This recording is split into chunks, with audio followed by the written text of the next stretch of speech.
আগামীকাল India football দলকে হারিয়ে দিতে প্রস্তুত বাংলাদেশ। বাংলাদেশ প্রস্তুত আছে, হামজা চৌধুরী প্রস্তুত আছে, এশিয়া মহাদেশের সেরা প্লেয়ার হামজা চৌধুরী রেডি আছে। মানে বাংলাদেশ খেলতে গেছে তাদের দেশে, তাদেরকে কোথায় সম্মান জানাবে সেটা না করে মানে প্র্যাকটিস করতে দেয় না ঠিক মতো, মাঠের ঠিক নেই, স্টেডিয়ামে ঠিক নেই, মানে লাইট জ্বালায় না।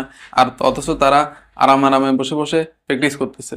মানে তারা চাইতেছে যে বাংলাদেশ হেরে যাক, তাদের সাথে এই সুবিধাগুলো যদি না দেয় তাহলে তো ভালো খেলবে না, তারা তারা হেরে যাবে, এটা চাইতেছে। কিন্তু লাভ নেই, যত কিছু করুক তারা আসলে লাভ নেই। এই হামজা চৌধুরীর বয়ে তারা মানে সুনীল ছেত্রীকে নিয়ে আসছে, তারা অবসর ভেঙে, এবং 40-50 বছর বয়সী সুনীল ছেত্রী সে খেলবে এখন। মানে এর আগে মালদ্বীপের সাথে তারা ম্যাচ জিতে গিয়ে অনেক খুশিতে না পাচ্ছে, আর তারা ভাবতেছে যে বাংলাদেশও তাদের সাথে এরকম হেরে যাবে বা হারা দিবে তারা এভাবে।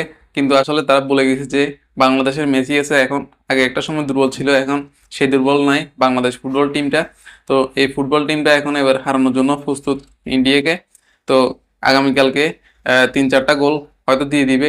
মানে ডাইরেক্ট কোনো কথা নেই, শুধু গোল হবে, গোল। আমাদের চৌধুরী একাই মনে হয় 3-4টা দিয়ে দিবে গোল। তো সেখানে ইন্ডিয়া আসলে হারবে। মানে তারা একটা কিভাবে সম্মান করবে মানে প্লেয়ারদেরকে, সেটা তারা আসলে দেখায়নি বাংলাদেশ দলকে। একটা মাঠ খালি করে দিবে প্র্যাকটিস করার জন্য, কোথায় সবকিছু করবে সম্মান জানাবে সেগুলো না করে তারা উল্টো তাদেরকে মানে দিলেও না সম্মান। তো সেখানে তারা আসলে এটার ফল পাবে আগামীকালকে। মানে বাংলাদেশ যখন হারে দিবে, বাংলাদেশ টিম যখন হারে দিবে তখন সেটা ফল তারা পাবে। এই হামজা চৌধুরী আসার পরে বাংলাদেশ টিমটা আরো শক্তিশালী হয়েছে, কিন্তু এর আগে এত শক্তিশালী ছিল না। এবং কি কেউ আশাও করে নাই যে বাংলাদেশ কখনো ভালো কিছু করবে। কিন্তু এই হামজা চৌধুরী দল আসার পরে এখন সবাই স্বপ্ন দেখতেছে, আশা দেখতেছে যে বাংলাদেশ ফুটবল টিমটা আর একটু আগাবে সামনের দিকে, তো এগিয়ে যাবে। সবাই এখন বাংলাদেশকে সাপোর্ট করতেছে। আগে আর্জেন্টিনা ব্রাজিলকে নিয়ে পড়ে থাকতো, এখন এখন বাংলাদেশকে নিয়ে সবাই সাপোর্ট করবে। দেখা যাক কি করতে পারে এই হামজা চৌধুরী, কি সেটার ফল দেখাতে পারে হামজা চৌধুরী। যে যদি ভালো খেলতে না পারে, খারাপ খেলে, তাহলে তার অবস্থা খারাপ, সমালোচনার চাপে পড়ে যাবে।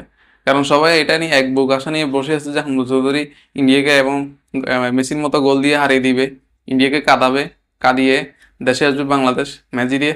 সেখানে এটার ফল দেখা যাক কি হয়, হামজা চৌধুরী পারে কিনা। ক্রিকেটে আমরা অনেক পিছিয়ে গেলে হয়, ফুটবলে আমরা এখন আর পিছাবো না, ফুটবলে ইন্ডিয়াকে আমরা কাঁদাবো, কাঁদিয়ে হারাবো, হেরে চলে আসবো দেশে। ফুটবলে আমরা ইন্ডিয়াকে মানে দেখে ছেড়ে কথা বলবো না বাংলাদেশ টিম।